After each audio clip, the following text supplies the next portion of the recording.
Welcome to Sravani's media. Telugu Desam party అంటే అందరికీ గుర్తుకు వచ్చేది ఓ పొలిటికల్ కాలేజీ. ఉమ్మడి ఆంధ్రప్రదేశ్ రాష్ట్రంలో ఎంతో మంది రాజకీయ నాయకులను తయారు చేసిన పార్టీ తెలుగుదేశం. మాజీలు, తాజాలు చాలా మంది తెలుగుదేశం పార్టీలో ఓనమాలు దిద్దిన వారే. ప్రస్తుత గోవా గవర్నర్ అశోక్ గజపతిరాజు, మాజీ మంత్రులు యనమల, కళా వెంకట్రావు, గోరంట్ల బుచ్చయ్య చౌదరి, వసంత కృష్ణ ప్రసాద్, ప్రస్తుత శాసనసభ స్పీకర్ అయ్యన్న పాత్రుడు సహా ఎంతో మంది తెలుగుదేశం పార్టీతోనే తమ రాజకీయ ప్రయాణం మొదలుపెట్టారు. సుశిక్షితులైన నేతలు, కౌన్సిలర్లు తెలుగుదేశం పార్టీకి కంచుకోట.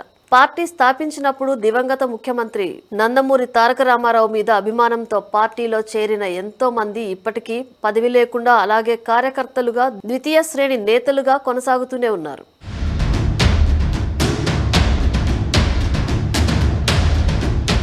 పంతొమ్మిది 1982లో హైదరాబాద్లోని ఎమ్మెల్యే క్వార్టర్స్లో తెలుగుదేశం పార్టీని నందమూరి తారక రామారావు ప్రారంభించారు. ఆ రోజు ఆయన వెంట ఒక్క ఎమ్మెల్యే కూడా లేరు. కానీ ఆ తర్వాత 1983లో ఎన్నికల నాటికి టీడీపీ అధికారంలోకి వచ్చింది.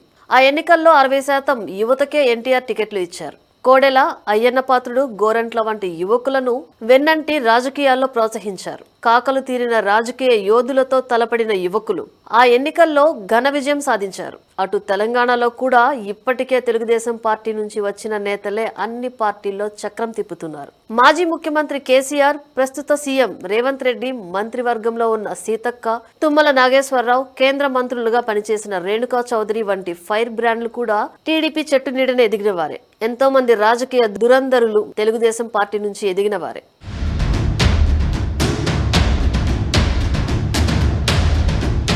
అయితే ప్రస్తుతం టీడీపీ అధినేత ముఖ్యమంత్రి చంద్రబాబు నాయుడు వ్యవహరిస్తున్న తీరు సొంత పార్టీ నేతలనే ఆశ్చర్యానికి గురిచేస్తోంది.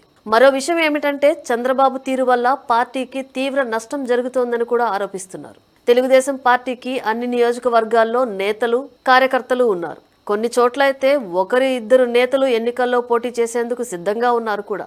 ఆర్థికంగా, సామాజిక పరంగా కూడా పార్టీలో ఉన్న నేతలున్నారు. అయితే ఇలాంటి వారిపైన చంద్రబాబుకు నమ్మకం ఉన్నట్లు కనిపించడం లేదు. అందుకే ఇతర పార్టీల నుంచి వచ్చిన వారికే టికెట్లు ఇచ్చి ఎన్నికల్లో గెలిపిస్తున్నారు. అధికారంలోకి వచ్చిన తర్వాత పార్టీలోకి వచ్చిన వారికే కీలక పదవులు ఇస్తున్నారు. ఇలాంటి వారు పార్టీకి, సిద్ధాంతాలకు కట్టుబడి ఉంటారా అంటే లేదనే చెప్పాలి. ఇలా పార్టీలోకి వచ్చిన వారు కీలక పదవులు అనుభవించిన తర్వాత సైలెంట్గా పార్టీ నుంచి వెళ్లిపోయారు. ఇలా గతంలో చాలా సార్లు జరిగినా సరే చంద్రబాబు మాత్రం మళ్ళీ అలాగే వ్యవహరిస్తున్నారు.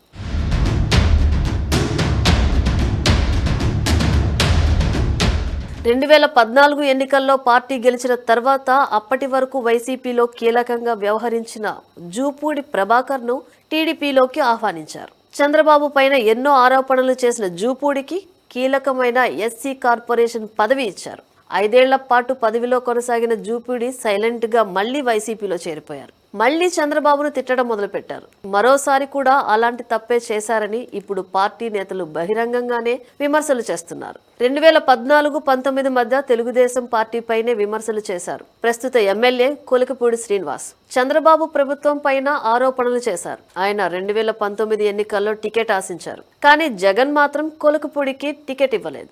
దీంతో అసహనానికి గురైన కొలికపూడి అమరావతి ఉద్యమాన్ని అడ్డుపెట్టుకుని సైలెంట్ గా తెలుగుదేశం పార్టీలో చేరారు. చివరికి తిరువూరు ఎమ్మెల్యే టికెట్ సాధించారు. గెలిచిన తర్వాత కొలికపూడి అసలు స్వరూపం బయటపడింది. మళ్లీ వైసీపీకి అనుకూలంగా మారిపోయారు. చివరికి జగన్ కు అత్యంత సన్నిహితుడిగా ముద్రపడిన తెలంగాణ మంత్రి పొంగులేటి శ్రీనివాస్ రెడ్డికి తిరువూరు నియోజకవర్గంలో ఘన స్వాగతం పలికారు. ఇప్పుడు సొంత పార్టీ ఎంపీ పైనే అవినీతి ఆరోపణలు చేస్తున్నారు.